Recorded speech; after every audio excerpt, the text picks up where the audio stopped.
and welcome to another episode of Cosmic Conversations. I'm your hostess, Marla Martenson, and I am with an acclaimed Australian filmmaker today, Bill Bennett. He did a documentary that will be coming out soon called PGS Intuition is Your Personal Guidance System, which will be available in cinemas from the 4th of January 2018. I love this film. I watched it 2 times already. Bill heard a voice while rushing early one morning to the New Orleans airport. As he approached an intersection, a voice told him to slow down. And fortunately, Bill listened because a huge truck ran a red light on a cross street, missing him by inches. And if not for that voice, Bill would have been killed. So ever since, he's been determined to find out what that voice was, where it came from, and why his life was saved. And the search took him to some of the most remote and sacred places on the planet to talk to holy men, mystics, sadhus, and saints, research scientists, quantum physics, and psychiatrists. Over a 3-year period, he spoke to some of the world's leading experts on intuition, spanning the fields of science, religion, and spirituality. I'm so excited for this conversation. Welcome, Bill. Thank you, Ma. Thank you very much. So this is so amazing. So 3 years. Tell us a little bit about before you did the film, what your mindset was on spirituality, intuition, religion, or anything like that, and where it is now. Okay, I was, in one word, I was a skeptic, I guess. My family were all in the medical sciences. I was actually brought up in a family that really believed that if you couldn't measure it, if science didn't somehow validate it, it didn't exist.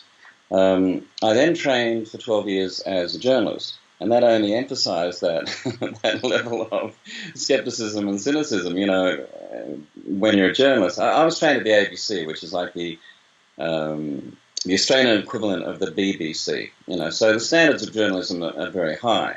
But even so, you're taught to question everything, to doubt everything, and so forth, but particularly anything that has any kind of woo-woo factor or any kind of spirituality and so forth.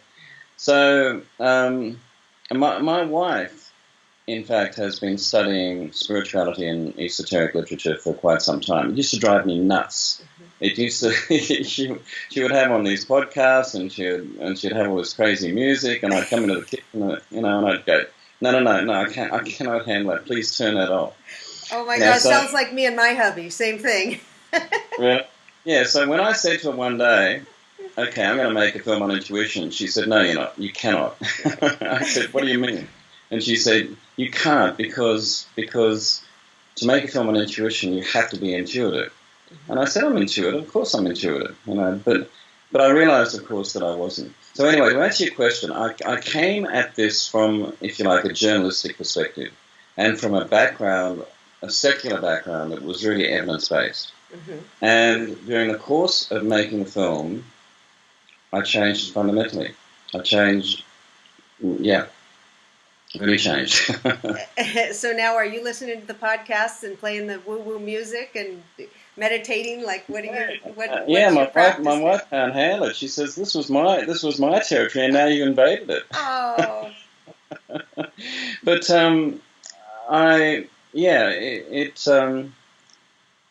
I feel now like I have very little time to catch up. There's so much for me to learn. There's so much for me to, at every opportunity now. I used to read fiction. I don't read fiction anymore. I now read spiritually based books, because I'm not only feel as though there's a lot for me to learn, but I'm also enjoying it. I feel,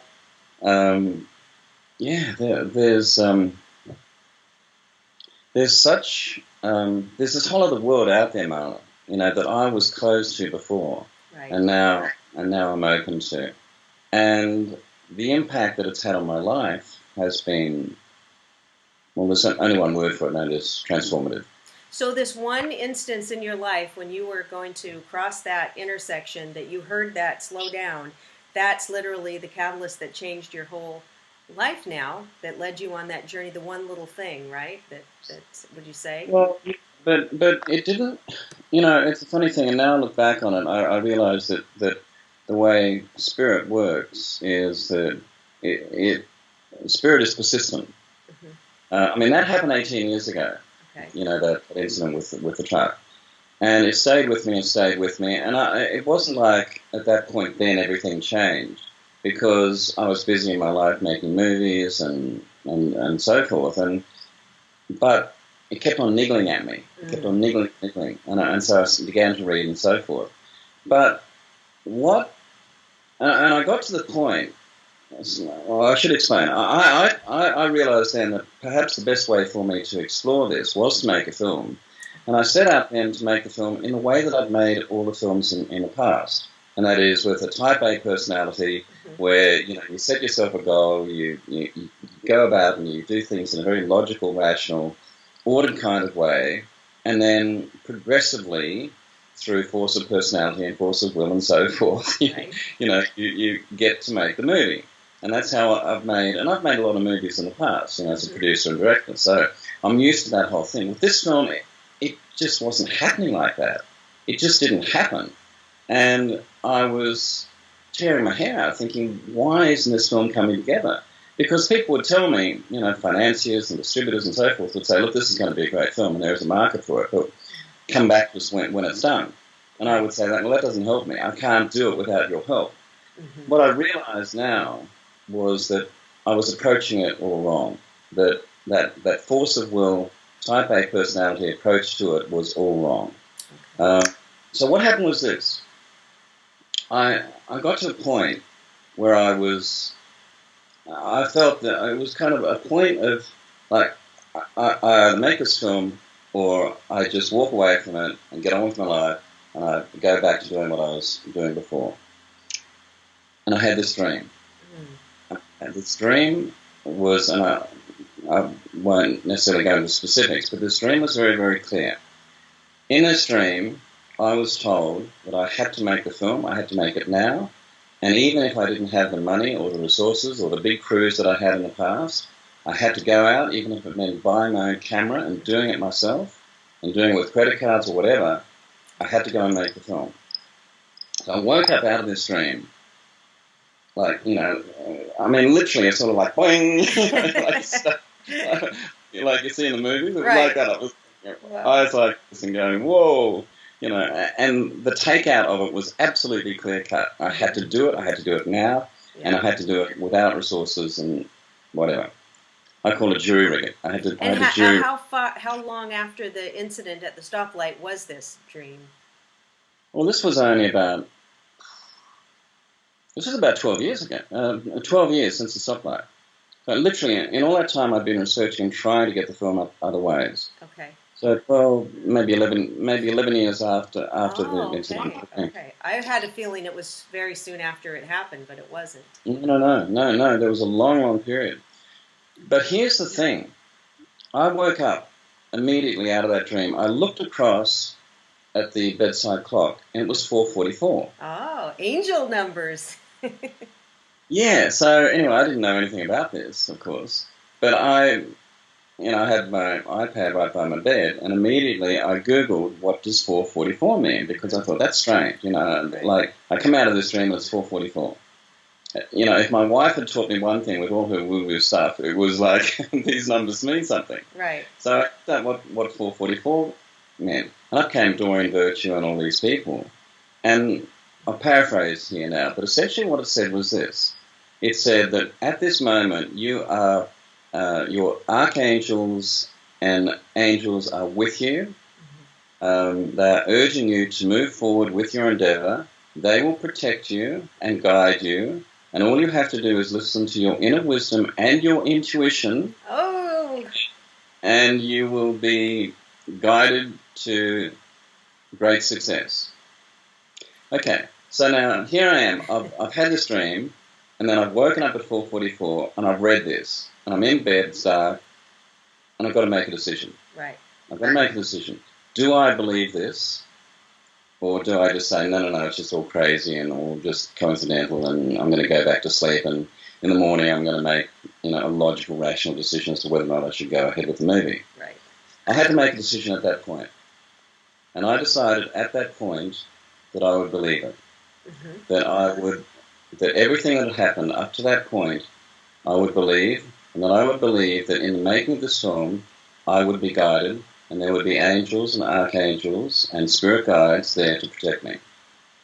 And in making that one decision, I changed my life. Wow. I changed my life. Everything changed. And that was the turning point for me. Well, what happened after that 444 moment was that I went back to sleep. I woke up that morning and I decided intuitively that I would go to India. Okay. And that I would start in India. I knew that I needed to go to India to get, if you like, a spiritual foundation before I went to America. I knew that I was going to be shooting in America, but I didn't know who. And really I didn't know who I was going to speak to in India. All I knew is that I had to go there. So I went out, I bought a camera, and I bought sound gear because I didn't have any investment. And here's the thing. As soon as I made the decision to start, and as soon as I bought the gear and I started to skill myself up on the cinematography and how to record sound properly and so forth, as soon as I started, investors started coming on board. Wow! And I started without effort, without asking. They heard what I was doing and they asked some questions, and suddenly money started coming in. And this money that had been denied to me before. While I was pursuing this rational type A, logical kind of path before, now choosing this intuitive path without effort and without asking, funds started coming in. So, all right, here I am. I've got some money in, I've got the gear, I've got the tickets to go to India. I try and line up stuff beforehand. I've been to India before and I'm a little bit familiar with the place and I had some contacts there. Nothing would fall in place. Nothing was happening.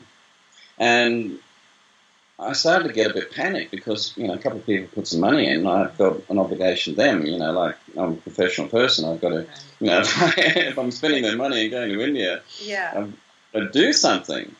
So I'm in the plane and I'm starting to sweat and I'm thinking, I'm going to land soon and I've got no way of starting this movie. And I get to the airport, I land in the airport, I get in the cab and I'm going into town to the hotel. And my wife turns to me and she says, and she's been very, very quiet up to this point, she said, "Bill, you've got nothing lined up, have you?" And I said, "No." And she just went, In the back of the cab, shortly after that conversation with my wife, in the back of the cab, I get an image in my mind of a billboard by the side of the road. Because I've been on that trip from Mumbai Airport into the city before, and I recalled, at least I thought I'd recalled, seeing a billboard by the side of the road advertising the Mumbai Yoga Institute. So, I'm sitting there, I'm thinking, okay, I've seen this billboard before. So, with my trusty iPad, and I've got roaming, I Google Yoga Institute. Anyway, so I call them up from the back of the cab. And I say, "I'm Bill Bennett, I'm here making a movie on intuition, can I come and see the director and do an interview?" So she said, "Yeah, sure, you can come in the next day." Here's the thing. All the way then into town, I looked out for that billboard, I never saw it. The next day I went to that Yoga Institute, there was the billboard. I'd never been to the Yoga Institute, I'd never been to that part of Mumbai in my life before. I had this precognitive flash of this billboard that was outside the Yoga Institute. I did the interview with the lady. She said, "Where are you going next?" And I said, "I'm going to Rishikesh." And she said, "Well, you really should see this extraordinary living saint in Rishikesh. And I can organise for you to meet him." And Marla, what happened was this. From that time on, from that precognitive flash of that billboard, then cut to almost 4 years later, I never stopped. I was led from person to person to person to person. And that's how it happened. So in the film, I've got Callan Mace, I've got James Van Prague, I've got Lee Carroll, I've got Paul Selig, I've got Michael Tamura, I've got Judith Orloff, I've got, and they're just the American people, but, I've got the Prince of Bhutan in my movie. That was amazing.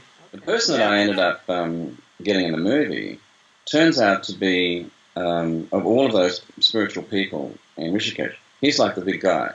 He's like the head Big guy. kahuna He's like, over there. he's like the number one dude. Yeah, and I hadn't heard of him. I said to him, I didn't know who he was. Right.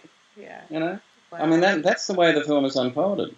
And equally, what happened was, and here's the funny thing, talking about money and investment. What happened was this: when I needed to stop and grow and learn, the money would stop. What would happen is that investment would dry up, and I would be forced then to spend the time to learn, to research, and to go through more unpeeling of the layers of trust and so forth before I was allowed to go to the next step. And as soon as I had reached that next level of awareness, then the money would come in again, and it would kick off. And at first, it would drive me nuts. I'd think, I've got to do this, I've got to do this, I've got to keep filming. But I've got no money. I can't do it without, any more investment. Yeah. And it took me a while to realize that, in fact, that was happening for a purpose, that I needed to grow. And did you have someone with you, a film guy, a cinematographer?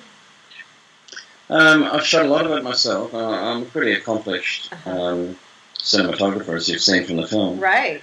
I've shot about 70% of the movie, and there's some stuff that was shot with other people. Yeah. Awesome. And so did your wife go with you the whole time? Oh, yeah. I mean, look, she has... she's produced the film with me. She has been an essential part of the making of the film, but she has... how can I say it? She has always been there for me, for another voice, another opinion. She is the person whose opinion I respect the most. But she hasn't... she's purposefully stayed a part of the major creative decisions because she has felt that it's very important that this be my film.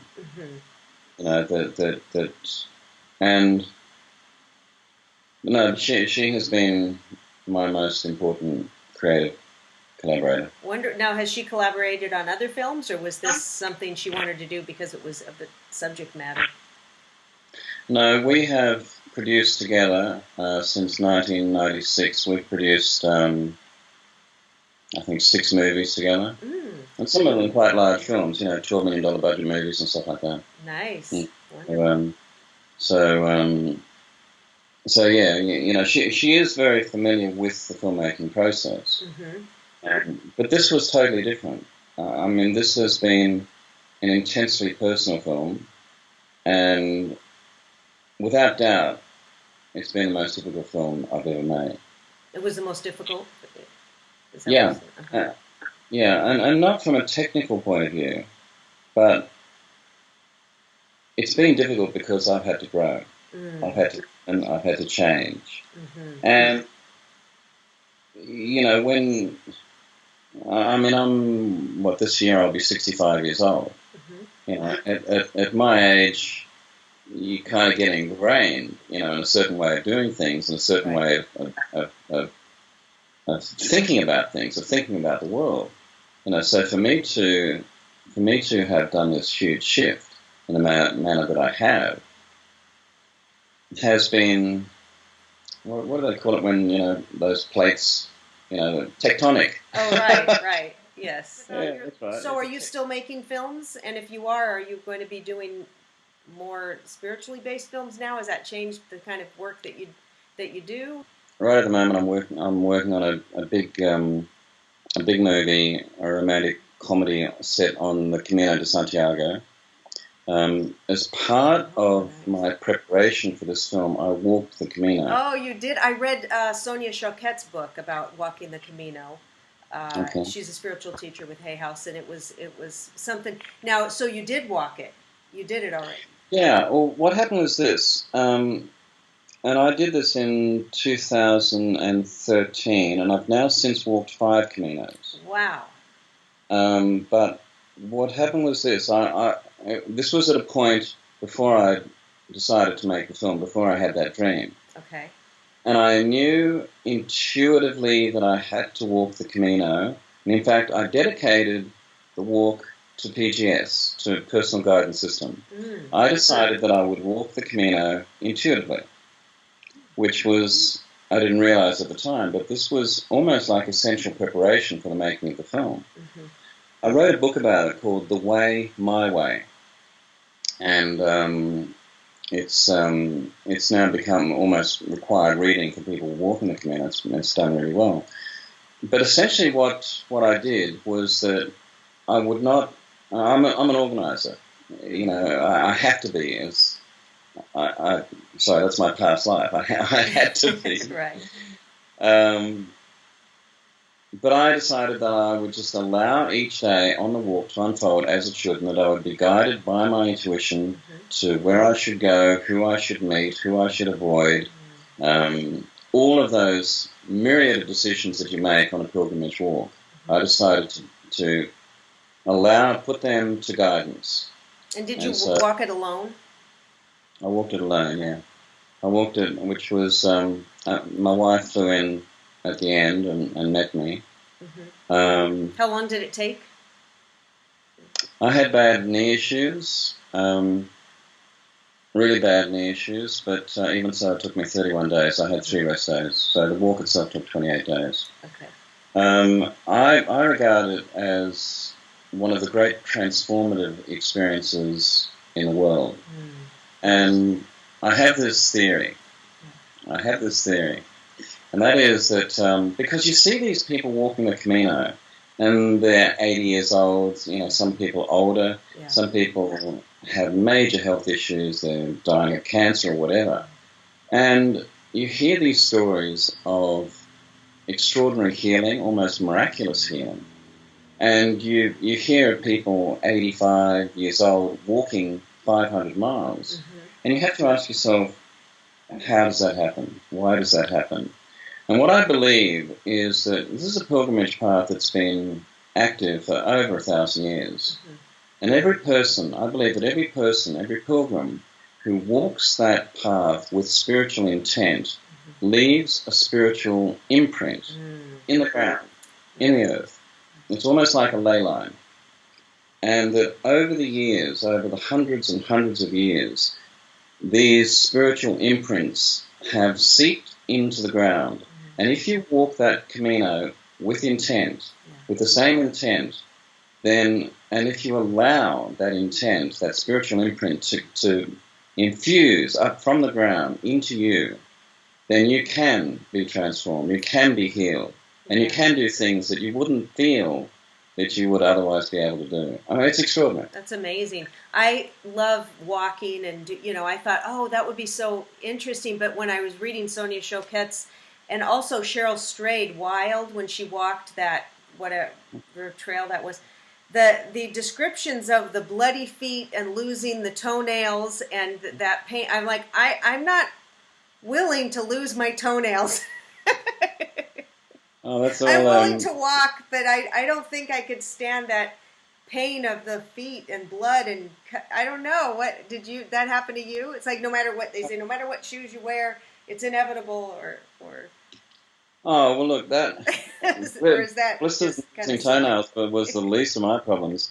I had a bad knee issue, and I did that walk on painkillers and Coke Zero. Wow. The Camino has had a huge impact on my life. And I could not have made the film that I've made on intuition without having walked the Camino. What a lot of people don't realize is that, The Alchemist, the Paul Coelho book, he walked the Camino before he wrote that book. Oh, interesting. All right. Yeah, and he's actually written a book on the Camino, but he attributes a lot of the themes and inspiration for The Alchemist for having walked the Camino.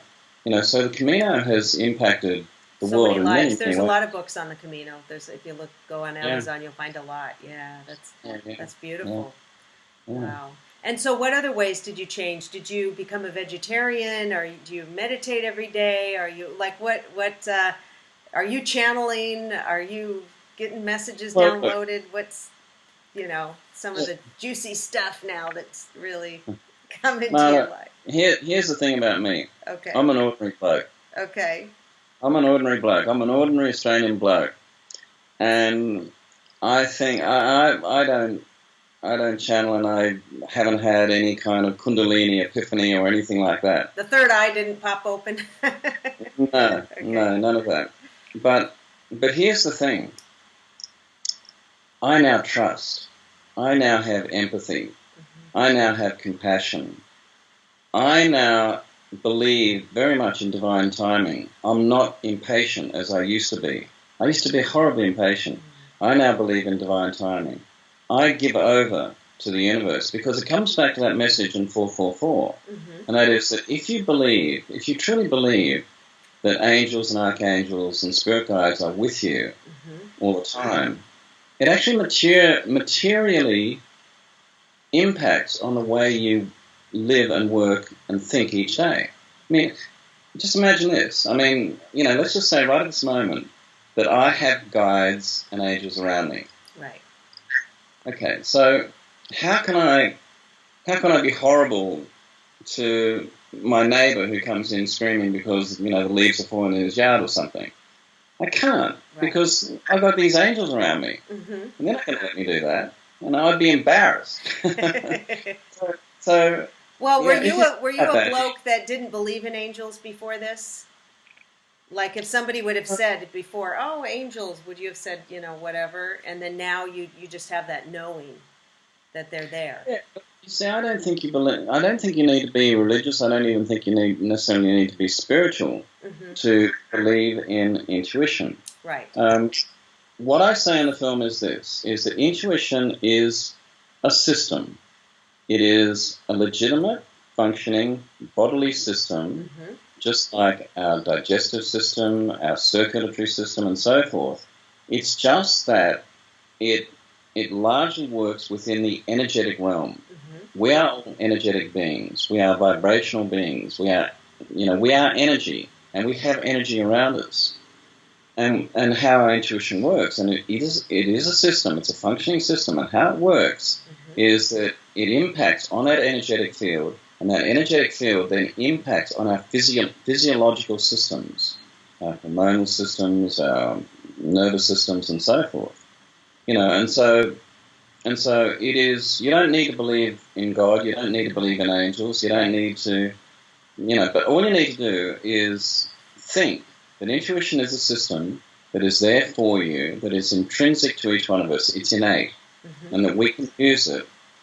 We can use it to better our lives, to make better choices. I've come to the belief when everything is pared right down, and what I've tried to do, because I'm an ordinary bloke and I'm trying to make intuition accessible to ordinary people like me.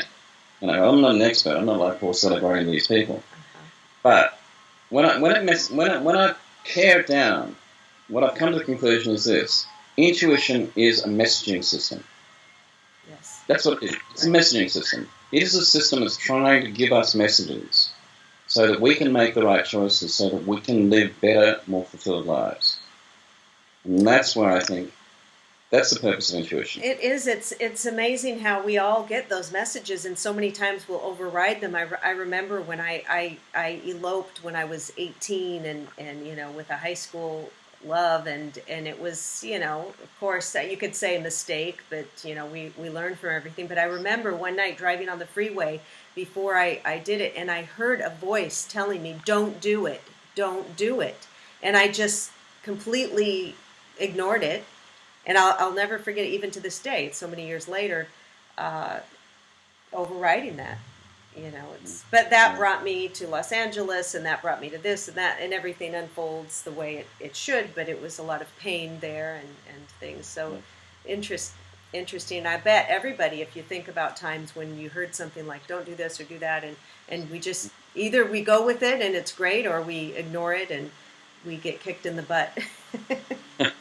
Well, look, exactly. One of the things that I've learned from this film is this, and that is first thought, best thought. Your first thought is your intuitive thought. Right. But it's the crazy thought. It's the thought that, could get you into trouble, could lead to wild, crazy kind of things. Right. That first thought is the best thought. That's your intuitive thought. Mm-hmm. What happens is we go with the second thought, the safe thought, Right. which is a thought steeped in common sense and logic and past experience and so forth. The thing about our intellect is that almost by definition, our intellect is based on past history, past knowledge. Mm-hmm. It is, and because of that, it's safe. But it's contracting. It's always contracting because it's always going back to past history. Our intuitive thought, that intuitive side of ourselves, is linked into limitless possibilities. Mm-hmm. It's linked into discovery, to expansion, to all of those things that we never thought were possible. And this is where the great discoveries and breakthroughs in science and medicine and so forth come through. They largely come through intuition. They don't come through... But I truly believe that intuition and intellect aren't mutually exclusive. They have to work together. Mm-hmm. Because the scientist who has that intuitive insight, that breakthrough, that no one else has thought of, has to come back to their intellect mm-hmm. to put it into form. Implement it, right. Yeah, to actually, create the product, create the model or whatever it is, the theoretical model or whatever, that then changes the world. So I do think that the two do actually work together, but we shouldn't cut off that intuitive side of ourselves, because that's where discovery lies. Yeah, and I love how men are getting more into a lot of men, like you say, a regular bloke, and they'll kind of want to do everything from up here and have to see it to believe it. But when men start tapping into that intuition too, it's great. We don't want to. Sometimes you have to show that macho side, but that's beautiful. And I love the fact that you listen to. So many people are trying to make things happen. They're doing things to be famous or to make money, or they want to know that result, that outcome. But what you did was a perfect example of, you wanted to do this film, whether or not it was going to make you a lot of money or be a famous film or whatever. You just had to do it, and then everything fell into place. So when you followed your heart and your intuition and your creativity, then everything unfolded. I made the film to find out what happened to me. Mm-hmm. Yeah. And in the process of that, I hope it has relevance to other people. But you'll notice now, you've seen the film twice, I don't try and proselytize. I don't try and tell people what to do. No, not at all. Not at all. No. What I do is I detail what's happened to me mm-hmm. and what I have discovered. And if people get something from that, fabulous. Yeah. But you're absolutely right. That has been the purpose of making film. The other thing too, Marla, is this, and that is that I never intended to be in a movie.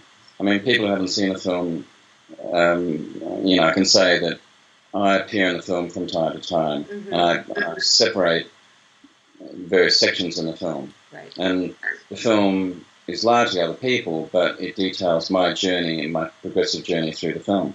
I never intended to be in the film. Mm-hmm.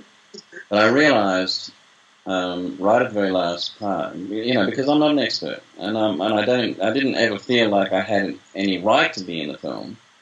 But then I showed a cut to people where I wasn't in a movie, a lot of people in America, and they said, "Well, Bill, what about you? So we want to find out how this has impacted on you." So I went back. I went out in the desert and I shot a whole lot of stuff that did include me. Mm-hmm. And one of the things that we're talking about, coming back to this whole thing about masculinity and mm-hmm. making the film relevant for men, one of the things I realized was that if I did put myself in a film, then it would have more purchase with men. Mm-hmm.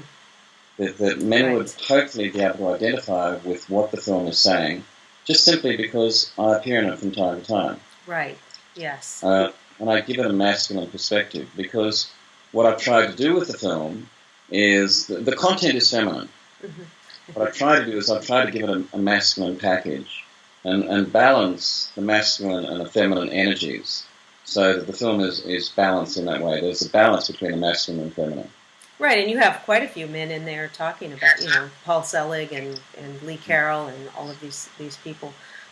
So yeah, when I notice when I go to workshops and do things, all these spiritual things, most of the people there are women, so. But I think the men are getting involved now. They're jumping on the woo woo train and following that intuition and listening and wanting to learn more. So it's. But you've got to get your husband onto it, huh? Oh, I know. Well, I'm going to have him watch this interview, Adolfo. Now you're watching this interview, and I'm going to be asking you what you think after it. Bill took a deep dive. It's still hard for him to.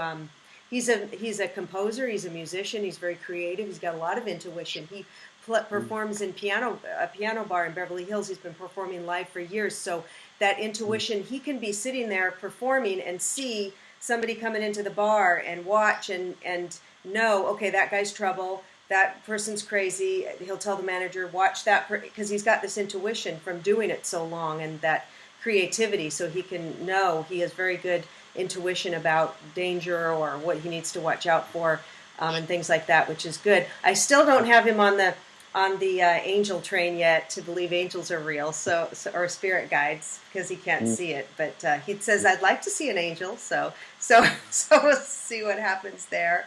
But my latest acquisition, he's quite fond of, is a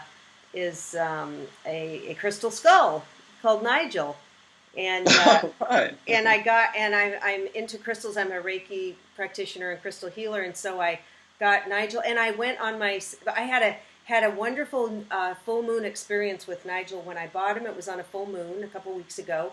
Took him home, cleansed him with sage, put my intentions into it, that he would help me with my third eye. I've been working on the third eye, my spiritual opening some more. Then I put him outside under the full moon for 3 hours, brought him back in, meditated with him, put him at my bedside. So that night in bed, I start vibrating really, really heavy, which means I'm astral traveling. If my body starts to vibrate, I don't know if this has ever happened to you, but it's when I feel that, so then I'm out in the stars. I see through my third eye the words hi, H-I, the letters H-I, and then I'm back in my body on my side, and I see through the third eye some more some sacred geometry. Then I see some more letters, and then I see faces. I see profiles. I see head on, and then I see hands waving at me, all through the third eye. So this was, I attribute it to Nigel now. And when the next full moon comes, I'm going to do it again and see what happens. But that's how out there I am. You sound like my wife. So yeah. But my honey does think Nigel's pretty cool. So that's great. Anyway, so it's all a journey, and it's interesting who we pick for as partners, because you had with your wife, she was all woo woo and you weren't. Now you've shifted, but and then some people are we're complete opposites. So it's very interesting on these paths and to try to accept each other. And I get frustrated that he won't. No, it's real. Angels are real, and he's frustrated that you're delusional. And it's just kind of. I mean, what do you have to say about that, Bill? Well, it's actually interesting. I've got to know Lee Carroll quite well. Oh, and I'd love to meet him one day. Kryon. Yeah, Lee's the most extraordinary man. And Lee's story is exactly the same. He was an audio engineer and not into this stuff at all. But his wife was very woo-woo, and she would come into his studio with these meditation bowls and going, wee, wee, wee. He does it very well. He describes it very, very well. It's very funny. He was just not into it at all. But then a couple of things happened, and now he's, now he's channeling Kryon. You guys, I'll put a link below for Kryon videos in case you don't know who those. So do you know what happened do you remember what happened? From what I understand, it's this, and I might be getting this a little bit wrong, but this is the story that I tell anyway. Okay. And that is that for a birthday present, I think it was, his wife said, all right, my birthday present to you is that I'm going to pay for you to go to a psychic. Okay. And so he went to this psychic, and the psychic connected in with him and said, oh, there are these spirit guides and they're called Kryon and they want to connect with you. And Lee Carroll kind of ran screaming from the place. But he was curious, and sometime later, I think it was possibly even a couple of years later, he was in another part of the country, and this is my recollection of the story, and it may be wrong, but he went to another psychic, and the psychic said exactly the same thing. Oh, right. And at that point, and the two, there's no way in the world the two could have had any kind of communication. Yeah. And at that point, he just went, oh, okay, maybe there's something in this. And so he then did connect with the spirit guides. But Lee was a very shy man, and he said that he was all he wanted to do was be in his little audio suite and twiddle his dials and listen on his headphones, things like that. Yeah. And the guide said to him, you are going to write books, and you are going to stand in front of large crowds, and you are going to channel for us. And he said, get out of here. I can't even stand up at a birthday party, and talk to kids. Mm-hmm. As for writing books, there's no way in the world that I can write books. Yeah. And this is what you're going to do. And cut to, some 20, 30 years later. And the books are probably channeled, so he didn't have to write it, right? Or yeah, exactly. Yeah. And but no, look at him now. I know, it's just it's amazing, fascinating how I'm always fascinated how people come to what they're doing and what they thought before and how it happened. Let me tell you something about Kryon. When I said before that my wife would, she'd be in the kitchen making dinner and she'd have all this stuff on the audio or whatever. And this is going back to like 2000, 2001, 2002. They were Kryon tapes, and I'd listen to this bloke, and it would drive me nuts, and I'd think, this guy's a weirdo. And I've told Lee Carroll this, by the way. I've told him this story. And I said, this guy's like, some sort of cultish, weird, and I cannot stand, please turn this stuff off. Cut to 2014, I'm at this conference. I've just finished this interview with Lee Carroll, and we're hugging, like we're long lost buddies. I was led to Lee, and probably, my wife's early playing of those things. He's had a huge influence on me. When I was editing, and Marla, I spent 2 years editing this film, which is a long time in editing. It's a really long time. And I was really struggling with it, and I couldn't find a shape or form for it. And I would walk from where I was staying in Sydney to the editing room, and it would take me, about an hour and 20 minutes or so to do this walk. And what I would do on that walk, I had my little iPod thing with me, and I would go onto the Kryon website. And if you know the Kryon website, they've got he does for free all of these audio, podcasts. Mm-hmm. I would just intuitively choose, because there's no kind of clear delineation of what you're doing. It's like Kryon's at Atlanta this day, and he's in Boulder, Colorado this day, and so forth. I would intuitively choose which one to listen to. And time after time after time, the Kryon, what would you call it, channeling, the Kryon channeling, which lasts probably about 45 minutes or so, always was what I needed to hear to step into the editing room that day to make the decisions that I had to make. Right. It became freaky. It was almost as though he was talking to me personally. And it was just, and I told him this later, I met up with him now a couple of times. He's seen the film, by the way, and he really likes it. Oh, wonderful. What I come back to is this. I heard a voice, and that voice saved my life. Mm-hmm. And I wanted to know where that voice came from. Right. And, okay, so if you are fanciful and you accept the notion that the voice comes from some other place, some other dimension, some other vibration, And there are people who are able to switch their vibration to a level where they can have access to that voice and other voices. Right. Then they're going to tell you the truth. Yeah. So, Bill, when you heard the voice, was it in your head, or it was outside of you, like somebody really was talking, a person outside of you? Is that kind of a voice? I've thought about it a lot since, and the only way that I can really describe it is, you know how when you have little buds, like the headphones, but they're buds, Yep. in your ear, and you listen, right exactly, those things.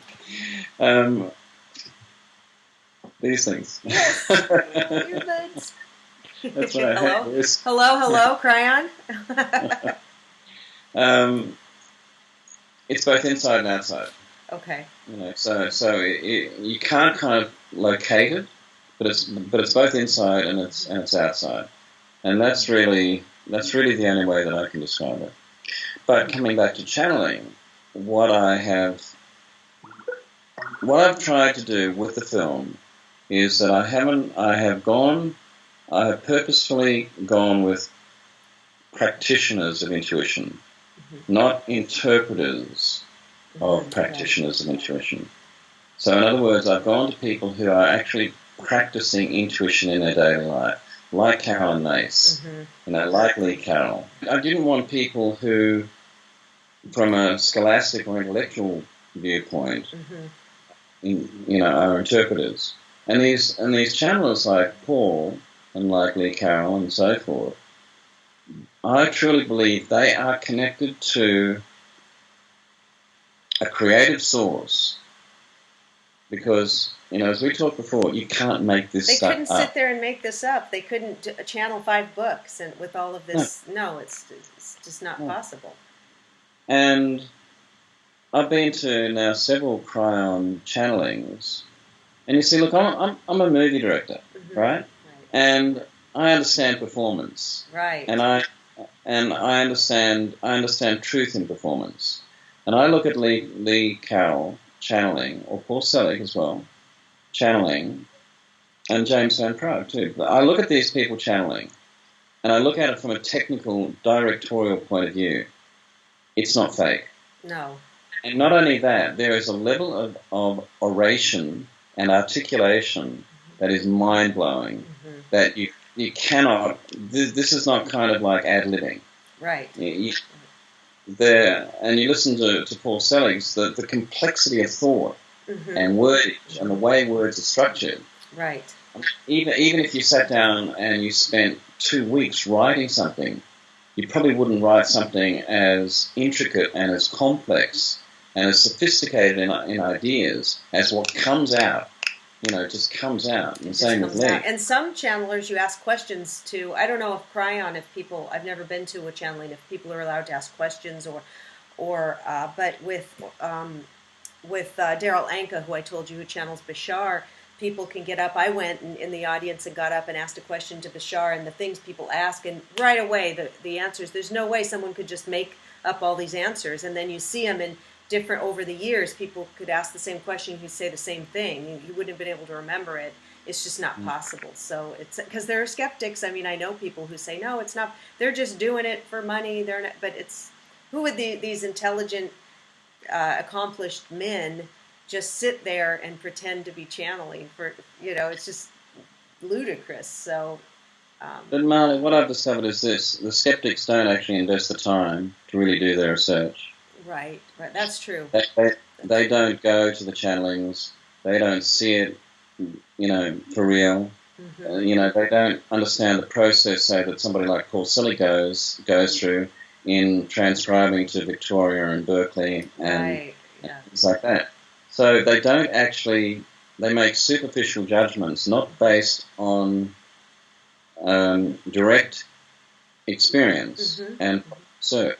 If they did the proper research, then they'd probably change their minds. Yeah, well, that happened to you. You had made the assumption about Kryon when your wife was playing, and then when she got to know and see and experience, it switched it for you.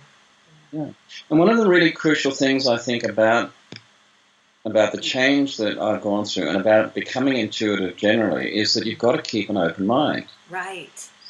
so many people shut themselves off, and I mean, I could not have made the film that I've made if I hadn't kept an open mind. Mm-hmm. If I'd kept a journalistic skepticism and kept my mind closed, then I probably could have made a film that would have, maybe played on BBC Knowledge or something like that. Right.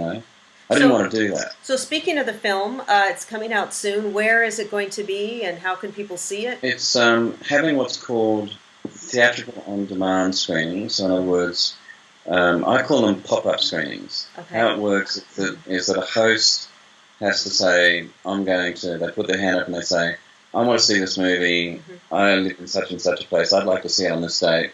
They get onto the distributor, or they can get onto our website, PGS the Movie website, or they get onto the distributor, Gather Films, GATHR.US. They sign up as a host or a movie captain, it's called, the terminology is, and then they bring the people into the cinema. We work with them to bring, so they're pop-up screenings. And then later in the year, we're going to be releasing on Apple iTunes and Google and Gaia so forth. TV, you'd be perfect on Gaia TV. We'll go to Gaia eventually, but in the first instance, I love Gaia. Yeah, I do too. This is the thing. I never would have watched Gaia, before I made this film, but now, now it's probably your favorite. So great. Thank you, Bill, for stopping by and talking about your amazing film. And everybody, the links are below. And let us know if you want to host it. You can contact Bill and do a pop-up screening in your city. Thank you so much. Thank you, Marla.